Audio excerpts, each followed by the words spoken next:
بسم الله الرحمن الرحيم. ألف لام ميم صاد. كتاب أنزل إليك فلا يكن في صدرك حرج منه لتنذر به وذكرى للمؤمنين. اتبعوا ما أنزل إليكم من ربكم ولا تتبعوا من دونه أولياء قليلا ما تذكرون. وكم من قرية أهلكناها فجاءها بأسنا بياتا أو هم قائلون. فما كان دعواهم إذ جاءهم بأسنا إلا أن قالوا إنا كنا ظالمين. فلنسألن الذين أرسل إليهم ولنسألن المرسلين. فلنقصن عليهم بعلم وما كنا غائبين. والوزن يومئذ الحق. فمن ثقلت موازينه فأولئك هم المفلحون.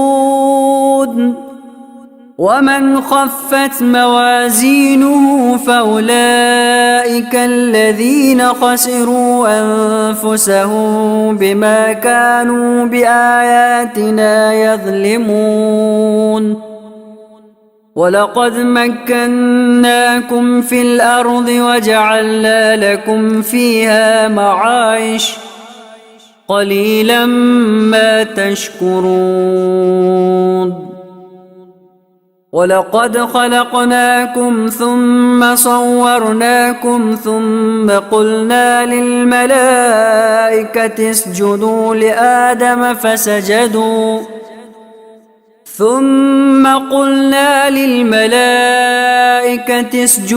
لآدم فسجدوا إلا إبليس لم يكن من الساجدين. قال ما منعك ألا تسجد إذ أمرتك؟ قال أنا خير منه خلقتني من نار وخلقته من طين. قال فاهبط منها فما يكون لك أن تتكبر فيها فاخرج إنك من الصاغرين. قال أنظرني إلى يوم يبعثون. قال إنك من المنذرين. قال فبما أغويتني لأقعدن لهم صراطك المستقيم ثم لآتينهم من بين أيديهم ومن خلفهم وعن أيمانهم وعن شمائلهم ولا تجد أكثرهم شاكرين. قال اخرج منها مذءوما مدحورا لمن تبعك منهم لأملأن جهنم منكم أجمعين.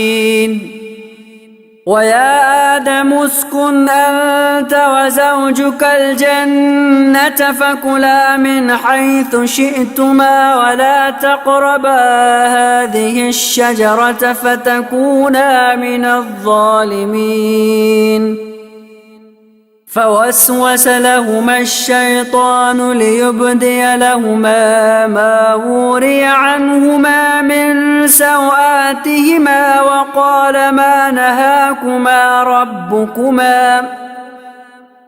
وقال ما نهاكما ربكما عن هذه الشجرة إلا أن تكونا ملكين أو تكونا من الخالدين وقاسمهما إني لكما لمن الناصحين فدلاهما بغرور فلما ذاقا الشجرة بدت لهما سوآتهما وطفقا يخصفان عليهما من ورق الجنة وناداهما ربهما ألم أنهكما عن تلكما الشجرة وأقل لكما إن الشيطان لكما عدو مبين قال ربنا ظلمنا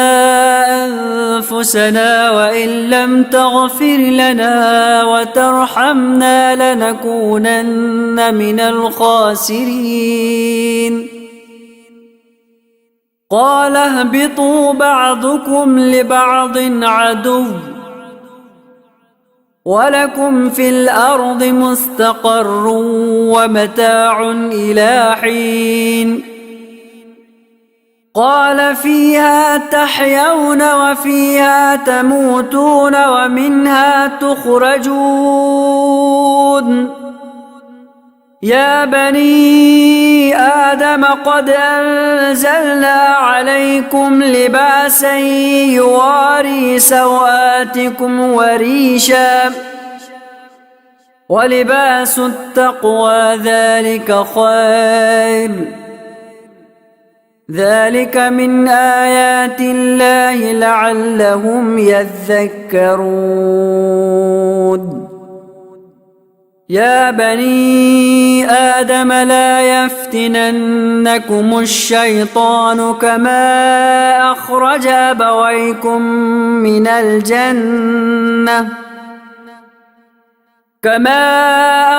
أبويكم من الجنة ينزع عنهما لباسهما ليريهما سوآتهما إنه يراكم هو وقبيله من حيث لا ترونهم إنا جعلنا الشياطين أولياء للذين لا يؤمنون وإذا فعلوا فاحشة قالوا وجدنا عليها آباءنا والله أمرنا بها قل إن الله لا يأمر بالفحشاء أتقولون على الله ما لا تعلمون قل أمر ربي بالقسط وأقيموا وجوهكم عند كل مسجد وادعوه مخلصين له الدين كما بدأكم تعودون فريقا هدى وفريقا حق عليهم الضلالة إنهم اتخذوا الشياطين أولياء من دون الله ويحسبون أنهم مهتدون يا بني آدم خذوا زينتكم عند كل مسجد وكلوا واشربوا ولا تسرفوا إنه لا يحب المسرفين قل من حرم زينة الله التي أخرج لعباده والطيبات من الرزق قل هي للذين آمنوا في الحياة الدنيا خالصة يوم القيامة كذلك نفصل الآيات لقوم يعلمون قل إنما حرم ربي الفواحش ما ظهر منها وما بطن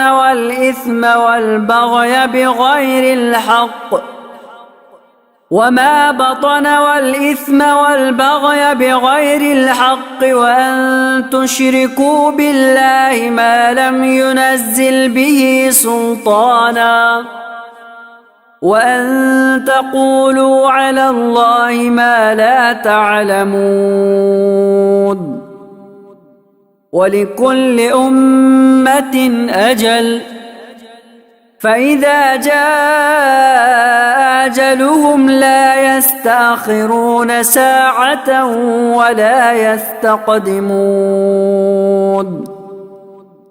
يا بني آدم إما يأتينكم رسل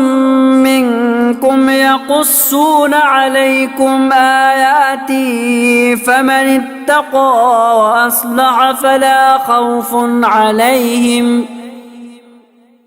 وأصلح فلا خوف عليهم ولا هم يحزنون والذين كذبوا بآياتنا واستكبروا عنها أولئك أصحاب النار هم فيها خالدون فمن أظلم ممن افترى على الله كذبا أو كذب بآياته أولئك ينالهم نصيبهم من الكتاب حتى إذا جاءتهم رسلنا يتوفونهم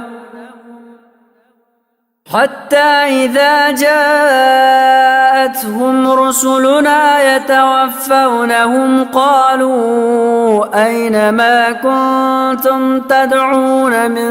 دون الله قالوا ضلوا عنا وشهدوا على أنفسهم أنهم كانوا كافرين قال ادخلوا في قد خلت من قبلكم ومن الجن والإنس في النار كلما دخلت أمة لعنت أختها حتى إذا اداركوا فيها جميعا قالت أخراهم لأولاهم ربنا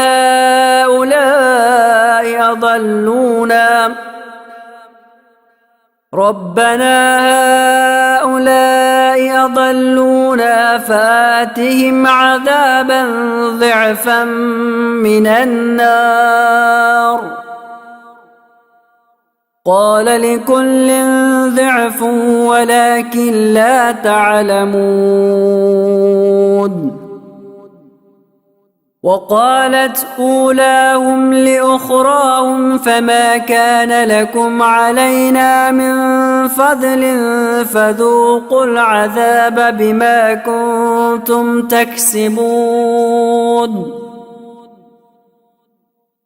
إن الذين كذبوا بآياتنا واستكبروا عنها لا تفتح لهم أبواب لا تفتح لهم أبواب السماء ولا يدخلون الجنة حتى يلج الجمل في سم الخياط وكذلك نجزي المجرمين لهم من جهنم مهاد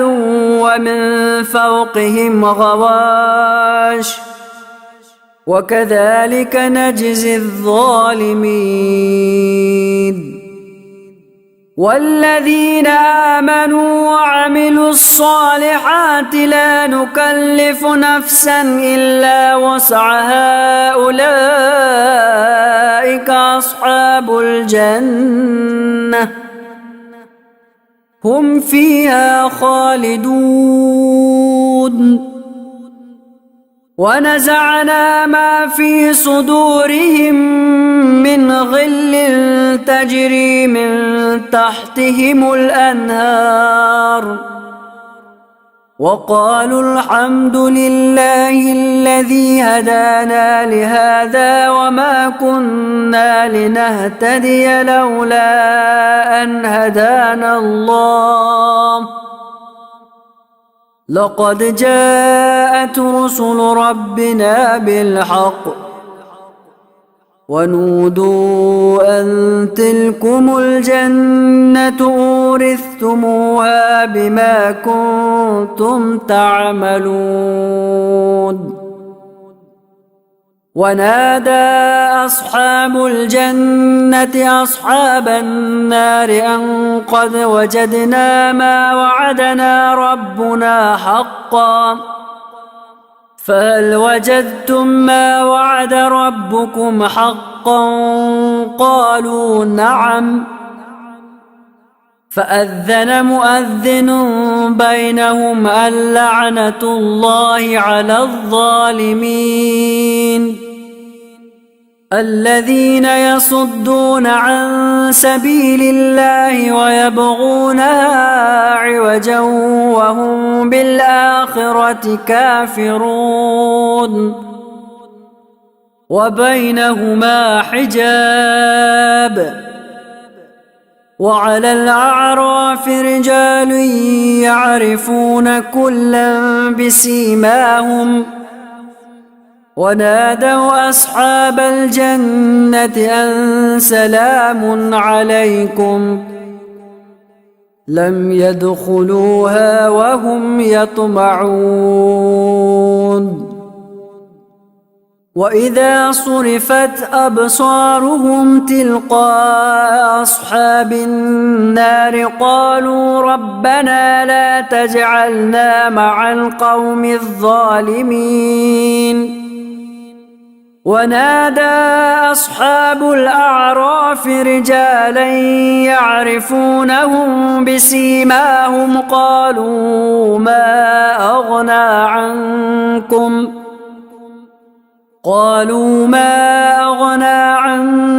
جمعكم وما كنتم تستكبرون أهؤلاء الذين أقسمتم لا ينالهم الله برحمة ادخلوا الجنة لا خوف عليكم ولا أنتم تحزنون ونادى أصحاب النار أصحاب الجنة أن أفيضوا علينا من الماء أو مما رزقكم الله قالوا إن الله حرمهما على الكافرين الذين اتخذوا دينهم لهوا ولعبا وغرتهم الحياة الدنيا فاليوم ننساهم كما نسوا لقاء يومهم هذا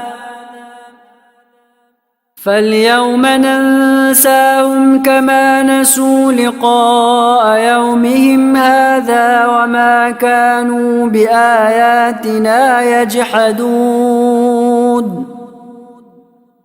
ولقد جئناهم بكتاب فصلناه على علم هدى ورحمة لقوم يؤمنون هل ينظرون إلا تأويله يوم يأتي تأويله يقول الذين نسوه من قبل قد جاءت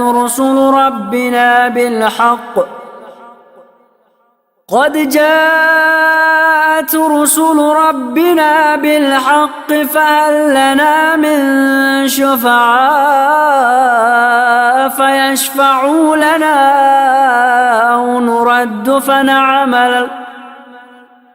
فيشفعوا لنا أو نرد فنعمل غير الذي كنا نعمل قد خسروا أنفسهم وضل عنهم ما كانوا يفترون إن ربكم الله الذي خلق السماوات والأرض في 6 أيام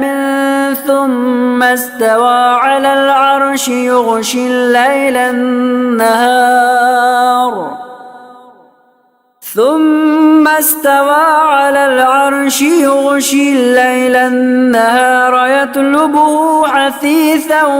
والشمس والقمر والنجوم مسخرات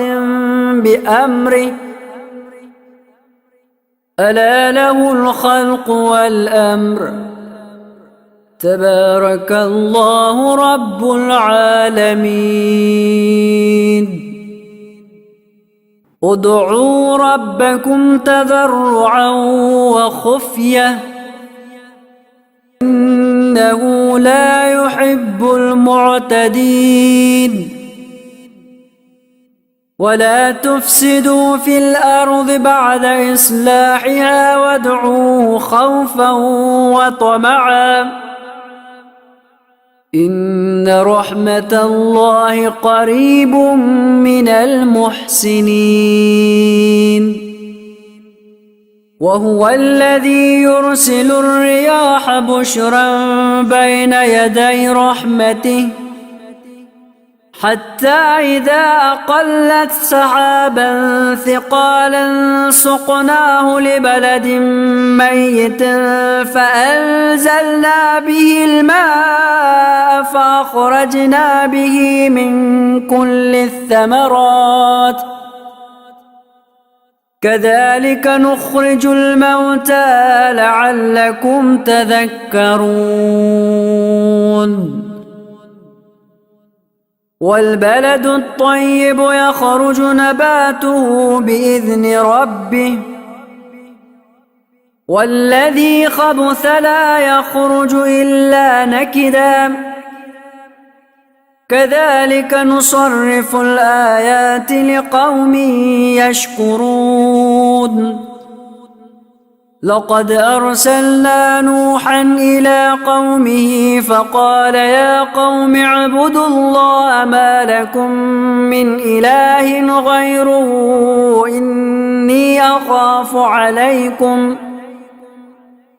إني أخاف عليكم عذاب يوم عظيم قال الملأ من قومه إنا لنراك في ضلال مبين قال يا قوم ليس بي ضلالة ولكني رسول من رب العالمين أبلغكم رسالات ربي وأنصح لكم وأعلم من الله ما لا تعلمون أوعجبتم أن جاءكم ذكر من ربكم على رجل منكم لينذركم ولتتقوا ولعلكم ترحمون فكذبوه فأنجيناه والذين معه في الفلك وأغرقنا الذين كذبوا بآياتنا إنهم كانوا قوما عمين وإلى عاد أخاهم هودا قال يا قوم اعبدوا الله ما لكم من إله غيره أفلا تتقون قال الملأ الذين كفروا من قومه إنا لنراك في سفاهة وإنا لنظنك من الكاذبين قال يا قوم ليس بي سفاهة ولكني رسول من رب العالمين أبلغكم رسالات ربي وأنا لكم ناصح أمين أوعجبتم أن جاءكم ذكر من ربكم على رجل منكم لينذركم واذكروا إذ جعلكم خلفاء من بعد قوم نوح وزادكم في الخلق بسطة فاذكروا آلاء الله لعلكم تفلحون قالوا أجئتنا لنعبد الله وحده ونذر ما كان يعبد آباؤنا فأتنا بما تعدنا إن كنت من الصادقين قال قد وقع عليكم من ربكم رجس وغضب أتجادلونني في أسماء سميتموها أنتم وآباؤكم ما نزل الله بها من سلطان فانتظروا إني معكم من المنتظرين فأنجيناه والذين معه برحمة منا وقطعنا دابر الذين كذبوا بآياتنا وما كانوا مؤمنين وإلى ثمود أخاهم صالحا قال يا قوم اعبدوا الله ما لكم من إله غيره قد جاءتكم بينة من ربكم هذه ناقة الله لكم آية فذروها تأكل في أرض الله ولا تمسوها بسوء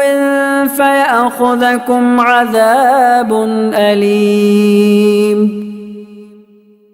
واذكروا إذ جعلكم خلفاء من بعد عاد وبوأكم في الأرض تتخذون من سهولها قصورا وتنحتون الجبال بيوتا فاذكروا آلاء الله ولا تعثوا في الأرض مفسدين قال الملأ الذين استكبروا من قومه للذين استضعفوا لمن آمن منهم أتعلمون أن صالحا مرسل من ربه قالوا إنا بما أرسل به مؤمنون قال الذين استكبروا إنا بالذي آمنتم به كافرون فعقروا الناقة وعتوا عن أمر ربهم وقالوا يا صالح ائتنا بما تعدنا إن كنت من المرسلين فأخذتهم الرجفة فأصبحوا في دارهم جاثمين فتولى عنهم وقال يا قوم لقد أبلغتكم رسالة ربي ونصحت لكم ولكن لا تحبون الناصحين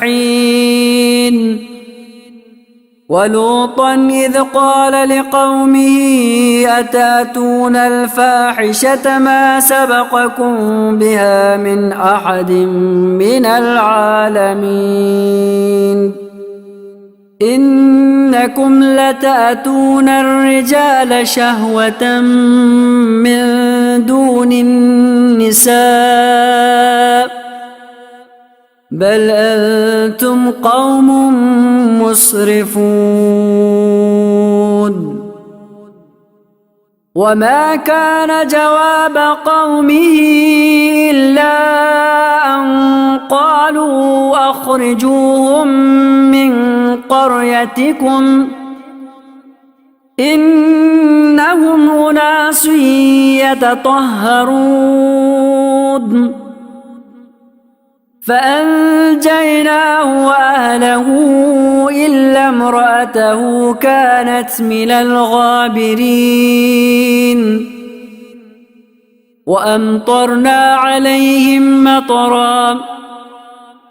فانظر كيف كان عاقبة المجرمين وإلى مدين أخاهم شعيبا قال يا قوم اعبدوا الله ما لكم من إله غيره قد جاءتكم بينة من ربكم فأوفوا الكيل والميزان ولا تبخسوا الناس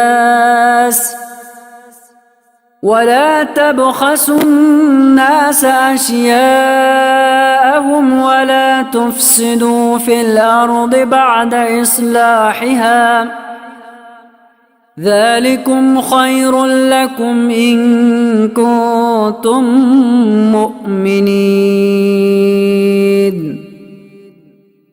ولا تقعدوا بكل صراط توعدون وتصدون عن سبيل الله من آمن به وتبغونها عوجا واذكروا إذ كنتم قليلا فكثركم وانظروا كيف كان عاقبة المفسدين وإن كان طائفة منكم آمنوا بالذي أرسلت به وطائفة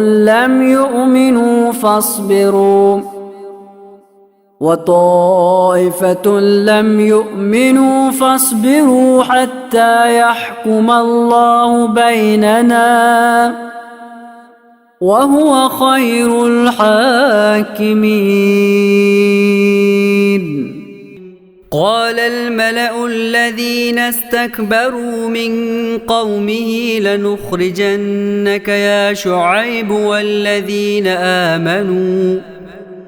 والذين آمنوا معك من قريتنا أو لتعودن في ملتنا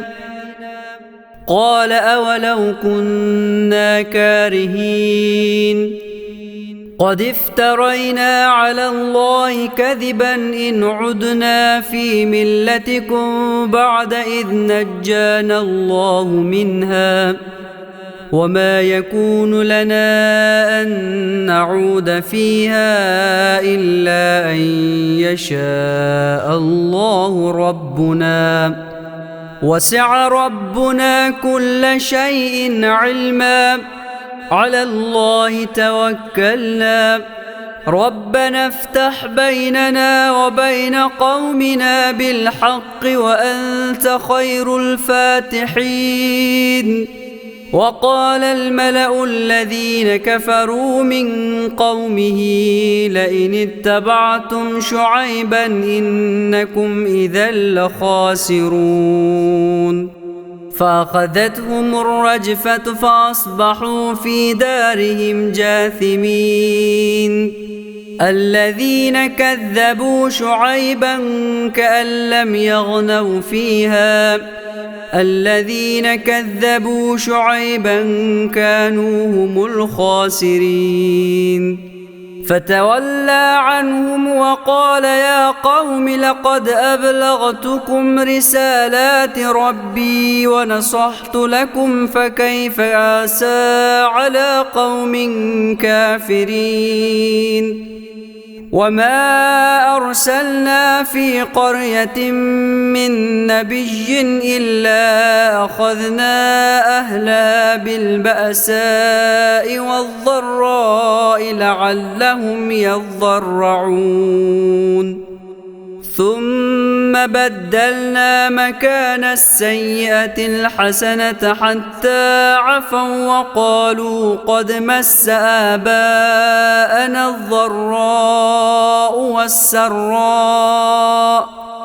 وقالوا قد مس آباءنا الضراء والسراء فأخذناهم بغتة وهم لا يشعرون ولو أن أهل القرى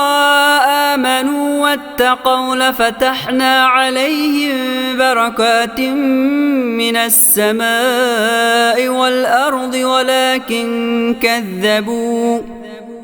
ولكن كذبوا فأخذناهم بما كانوا يكسبون أفأمن أهل القرى أن يأتيهم بأسنا بياتا وهم نائمون أوأمن أهل القرى أن يأتيهم بأسنا ضحى وهم يلعبون أفأمنوا مكر الله فلا يأمن مكر الله إلا القوم الخاسرون أولم يهد للذين يرثون الأرض من بعد أهلها أن لو نشاء أصبناهم بذنوبهم ونتبع على قلوبهم فهم لا يسمعون تلك القرى نقص عليك من أنبائها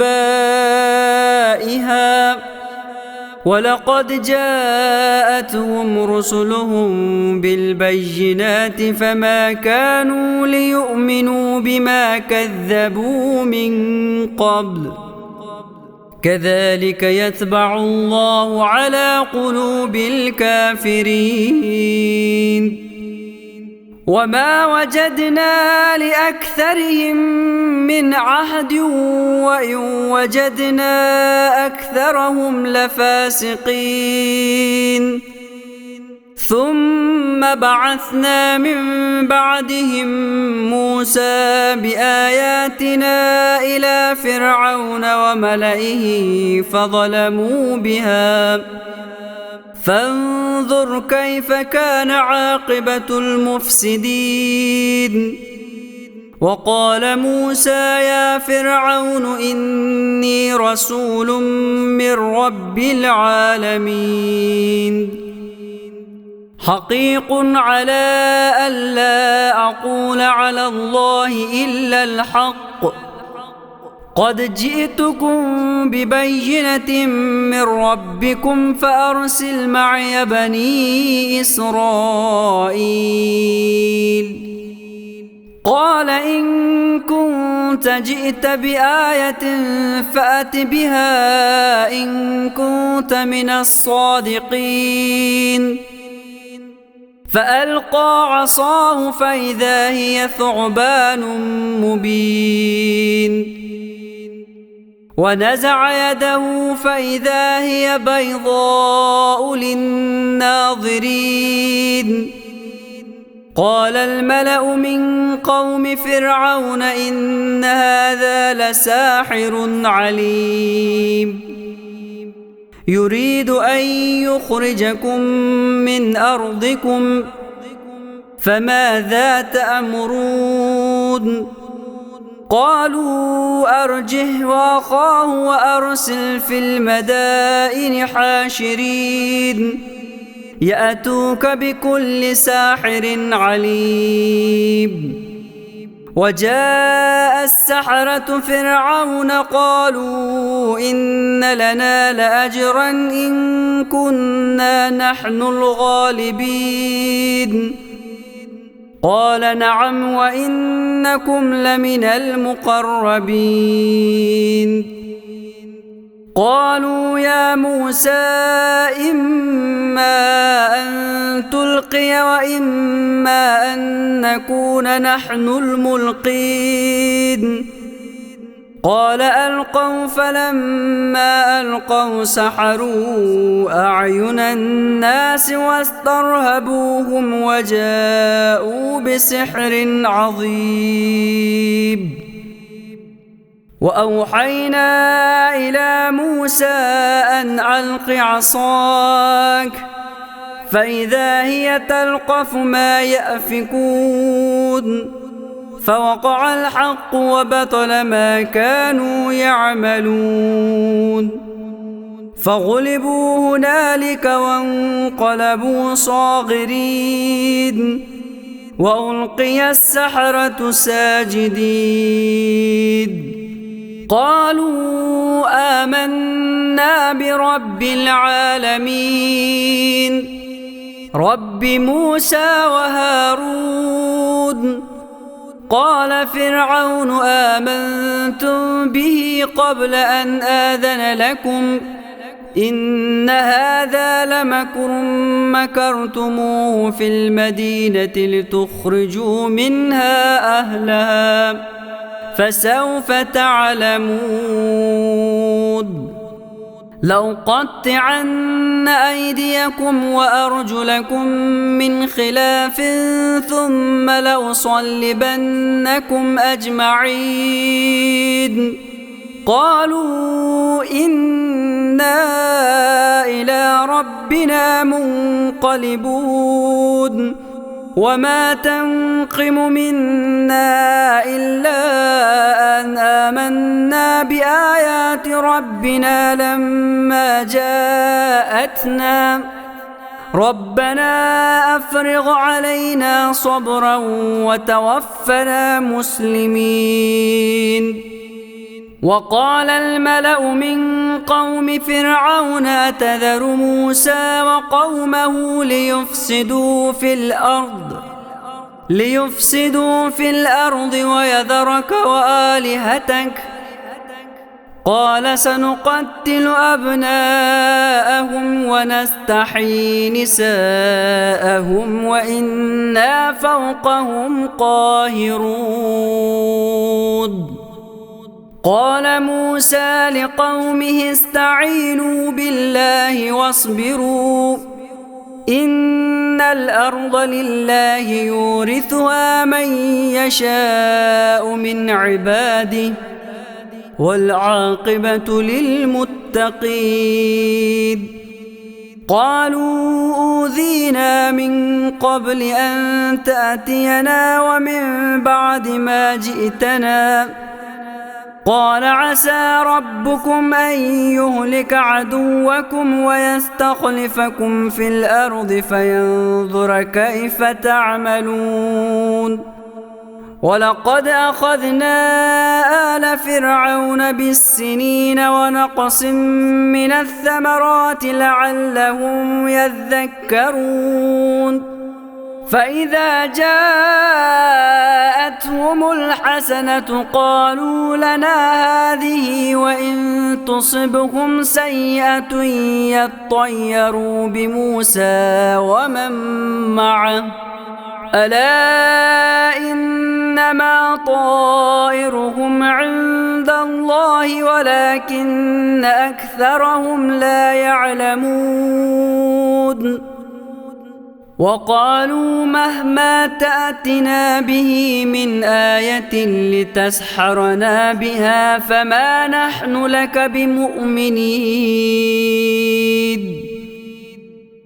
فأرسلنا عليهم الطوفان والجراد والقمل والضفادع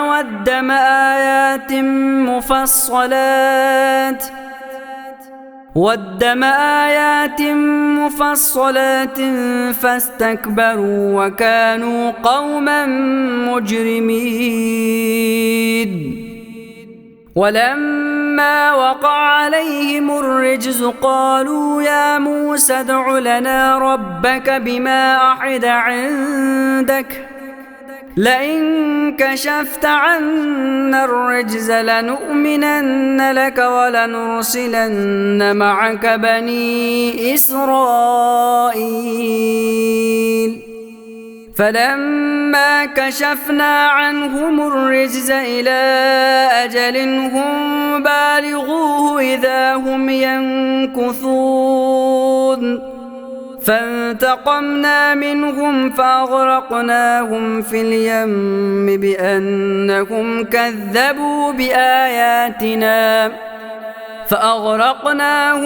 اليم بأنهم كذبوا بآياتنا وكانوا عنها غافلين وأورثنا القوم الذين كانوا يستضعفون مشارق الأرض ومغاربها التي باركنا فيها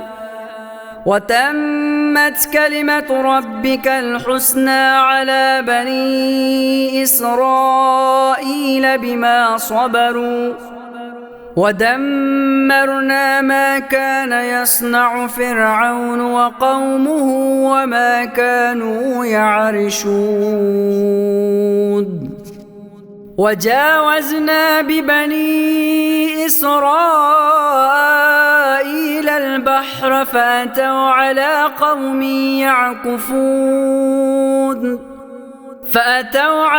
قوم يعكفون على أصنام لهم قالوا يا موسى اجعل لنا إلها كما لهم آلهة قال إنكم قوم تجهلون إن هؤلاء متبر ما هم فيه وباطل ما كانوا يعملون قال أغير الله أبغيكم إلها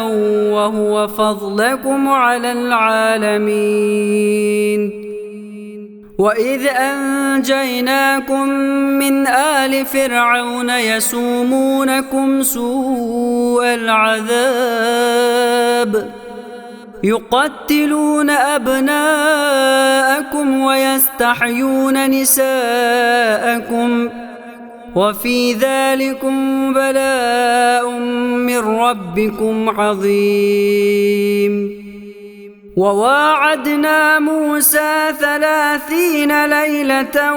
وأتممناها ب10 فتم ميقات ربه 40 ليلة وقال موسى لأخيه هارون اخلفني في قومي وأصلح ولا تتبع سبيل المفسدين.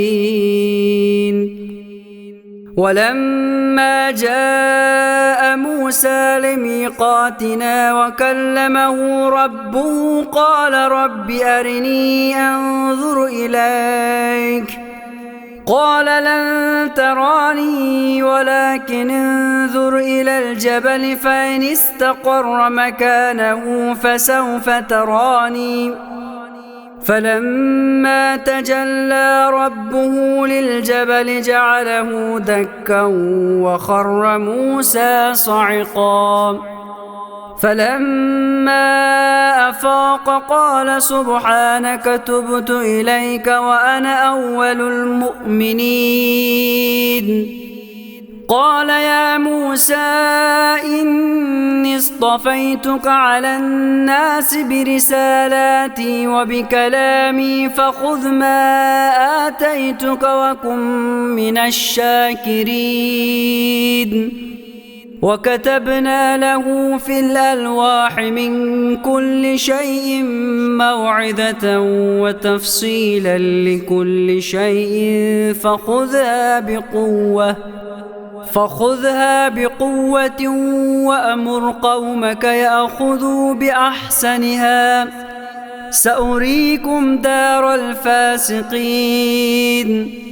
سأصرف عن آياتي الذين يتكبرون في الأرض بغير الحق وإن يروا كل آية لا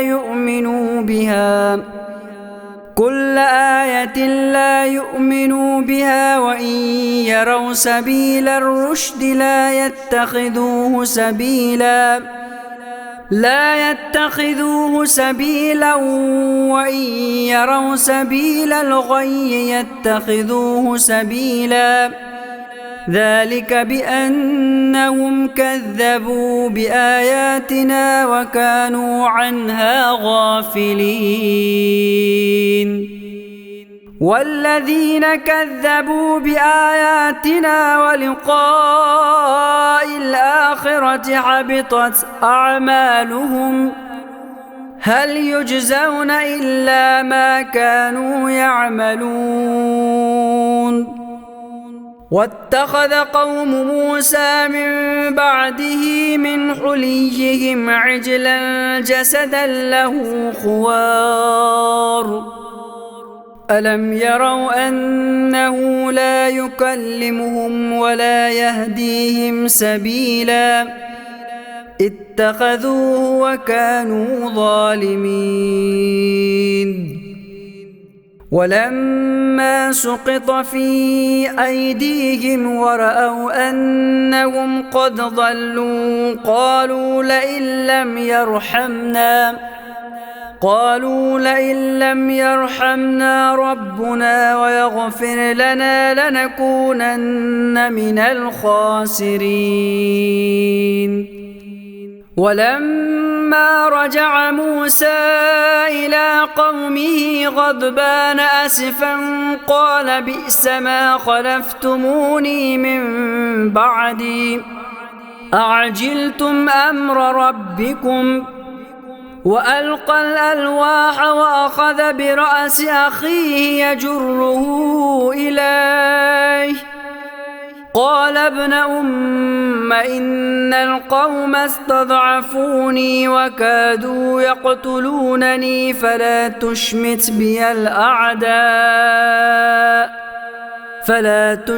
بي الأعداء ولا تجعلني مع القوم الظالمين. قال رب اغفر لي ولأخي وأدخلنا في رحمتك وأنت أرحم الراحمين. إن الذين اتخذوا العجل سينالهم غضب من ربهم وذلة في الحياة الدنيا وكذلك نجزي المفترين.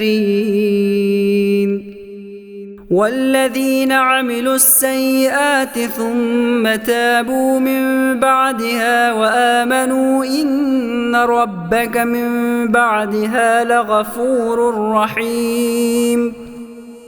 ولما سكت عن موسى الغضب أخذ الألواح وفي نسختها هدى ورحمة للذين هم لربهم يرهبون. واختار موسى قومه 70 رجلا لميقاتنا فلما أخذتهم الرجفة قال رب لو شئت أهلكتهم من قبل وإياك أتهلكنا بما فعل السفهاء منا إن هي إلا فتنتك تضل بها من تشاء وتهدي من تشاء أنت ولينا فاغفر لنا وارحمنا وأنت خير الغافرين. واكتب لنا في هذه الدنيا حسنة وفي الآخرة إنا هدنا إليك. قال عذابي أصيب به من أشاء ورحمتي وسعت كل شيء فسأكتبها للذين يتقون ويؤتون الزكاة والذين هم بآياتنا يؤمنون. الذين يتبعون الرسول النبي الأمي الذي يجدونه مكتوبا عندهم في التوراة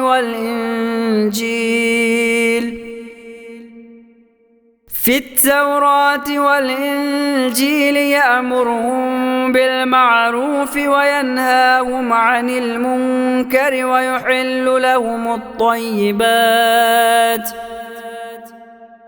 ويحل لهم الطيبات ويحرم عليهم الخبائث ويضع عنهم إصرهم والأغلال التي كانت عليهم. فالذين آمنوا به وعزروه ونصروه واتبعوا النور الذي أنزل معه أولئك هم المفلحون. قل يا أيها الناس إني رسول الله إليكم جميعا الذي له ملك السماوات والأرض لا إله إلا هو يحيي ويميت فآمنوا بالله ورسوله النبي الأمي الذي يؤمن بالله وكلماته واتبعوه لعلكم تهتدون. ومن قوم موسى أمة يهدون بالحق وبه يعدلون. وقطعناهم 12 أسباطا أمما وأوحينا إلى موسى إذ استسقاه قومه أن اضرب بعصاك الحجر فانبجست منه 12 عينا قد علم كل أناس مشربهم وظللنا عليهم الغمام وأنزلنا عليهم المن والسلوى كلوا من طيبات ما رزقناكم وما ظلمونا ولكن كانوا أنفسهم يظلمون. وإذ قيل لهم اسكنوا هذه القرية وكلوا منها حيث شئتم وقولوا حطة وادخلوا الباب سجدا نغفر لكم خطيئاتكم سنزيد المحسنين. فبدل الذين ظلموا منهم قولا غير الذي قيل لهم فأرسلنا عليهم رجزا من السماء بما كانوا يظلمون. واسألهم عن القرية التي كانت حاضرة البحر إذ يعدون في السبت إذ تأتيهم حيتانهم يوم سبتهم شرعا ويوم لا يسبتون لا تأتيهم كذلك نبلوهم بما كانوا يفسقون. وإذ قالت أمة منهم لم تعظون قوما الله مهلكهم أو معذبهم عذابا شديدا قالوا معذرة إلى ربكم ولعلهم يتقون. فلما نسوا ما ذكروا به أنجينا الذين ينهون عن السوء وأخذنا الذين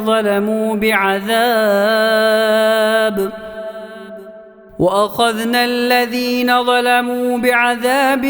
بئيس بما كانوا يفسقون.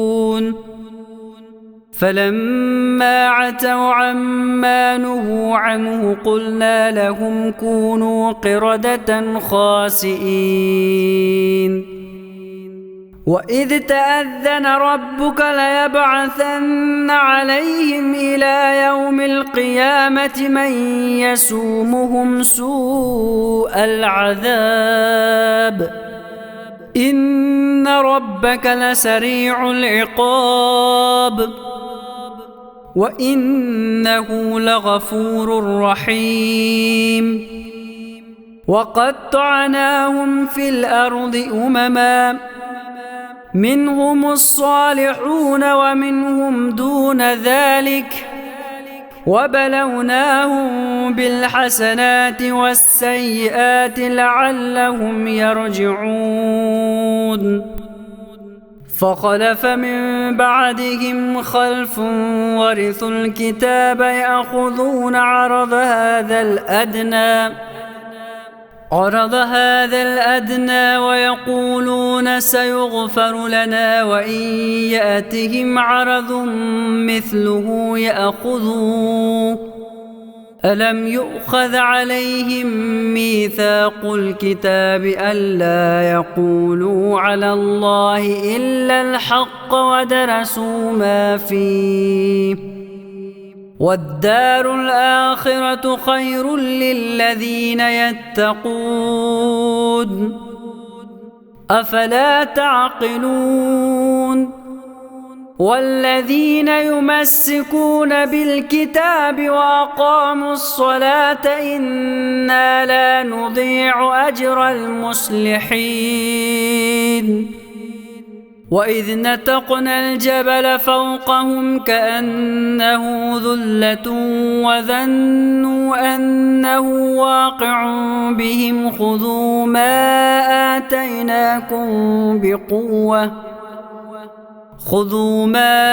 آتيناكم بقوة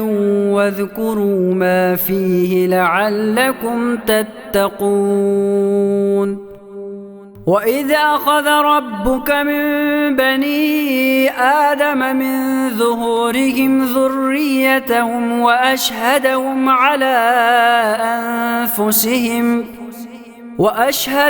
على أنفسهم ألست بربكم قالوا بلى شهدنا أن تقولوا يوم القيامة إنا كنا عن هذا غافلين. أو تقولوا إنما أشرك آباؤنا من قبل وكنا ذرية من بعدهم أفتهلكنا بما فعل المبطلون وكذلك نفصل الآيات ولعلهم يرجعون واتل عليهم نبأ الذي آتيناه آياتنا فانسلخ منها فأتبعه الشيطان فكان من الغاوين ولو شئنا لرفعناه بها ولكنه أخلد إلى الأرض واتبع هواه فمثله كمثل الكلب إن تحمل عليه يلهث أو تتركه يلهث ذلك مثل القوم الذين كذبوا بآياتنا فقصص القصص لعلهم يتفكرون ساء مثلا القوم الذين كذبوا بآياتنا وأنفسهم كانوا يظلمون من يهد الله فهو المهتدي ومن يضلل فأولئك هم الخاسرون ولقد ذرأنا لجهنم كثيرا من الجن والإنس لهم قلوب لا يفقهون بها ولهم أعين لا يبصرون بها ولهم آذان لا يسمعون بها أولئك كالأنعام بل هم أضل أولئك هم الغافلون ولله الأسماء الحسنى فادعوه بها وذروا الذين يلحدون في أسمائه سيجزون ما كانوا يعملون وممن خلقنا أمة يهدون بالحق وبه يعدلون والذين كذبوا بآياتنا سنستدرجهم من حيث لا يعلمون وأملي لهم إن كيدي متين أولم يتفكروا ما بصاحبهم من جنة إن هو إلا نذير مبين أولم ينظروا في ملكوت السماوات والأرض وما خلق الله من شيء وأن عسى أن يكون قد اقترب أجلهم فبأي حديث بعده يؤمنون من يضلل الله فلا هادي له ويذرهم في طغيانهم يعمهون يسألونك عن الساعة أيان مرساها قل إنما علمها عند ربي لا يجليها لوقتها إلا هو ثقلت في السماوات والأرض لا تأتيكم إلا بغتة يسألونك كأنك حفي عنها قل إنما علمها عند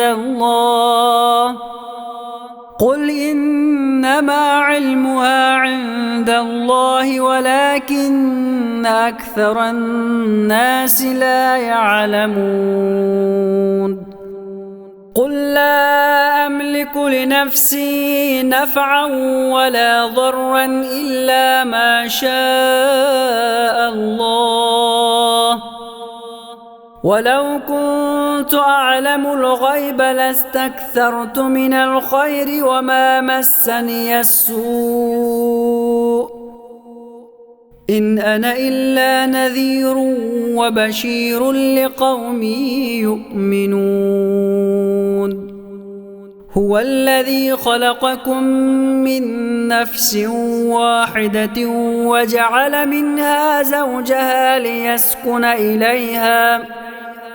فلما تغشاها حملت حملا خفيفا فمرت به فلما أثقلت دعوا الله ربهما لئن آتيتنا صالحا لنكونن من الشاكرين فلما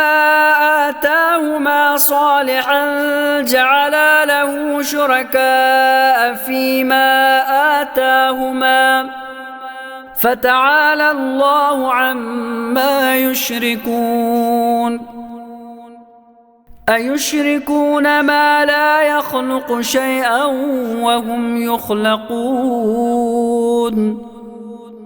ولا يستطيعون لهم نصرا ولا أنفسهم ينصرون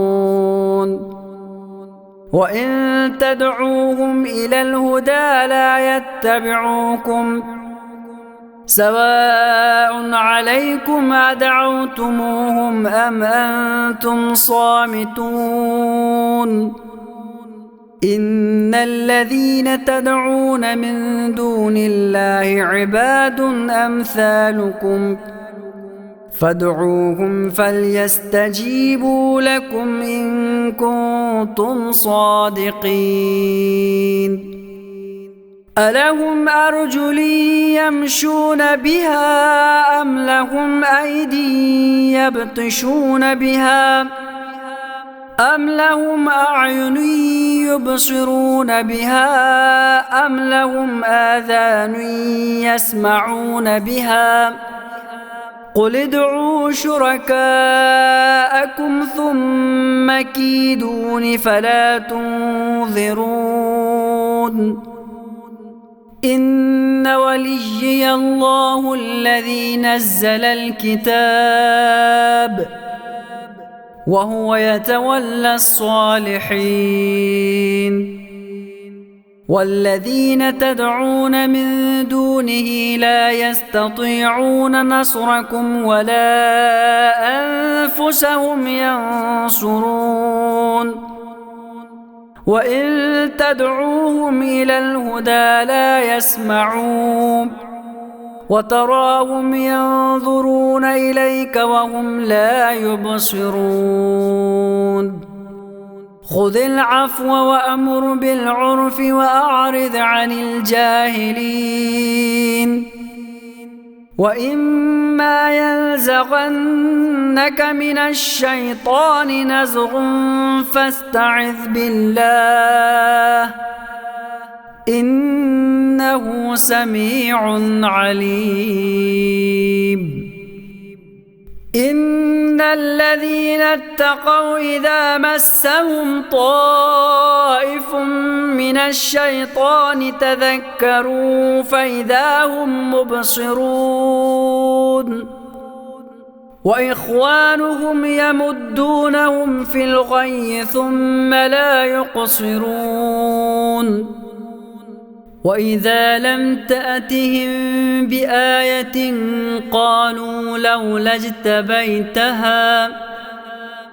قل إنما أتبع ما يوحى إلي من ربي هذا بصائر من ربكم وهدى ورحمة لقوم يؤمنون وإذا قرئ القرآن فاستمعوا له وأنصتوا لعلكم ترحمون واذكر ربك في نفسك تضرعا وخيفة ودون الجهر من القول بالغدو والآصال ودون الجهر من القول بالغدو والآصال ولا تكن من الغافلين إن الذين عند ربك لا يستكبرون عن عبادته ويسبحونه وله يسجدون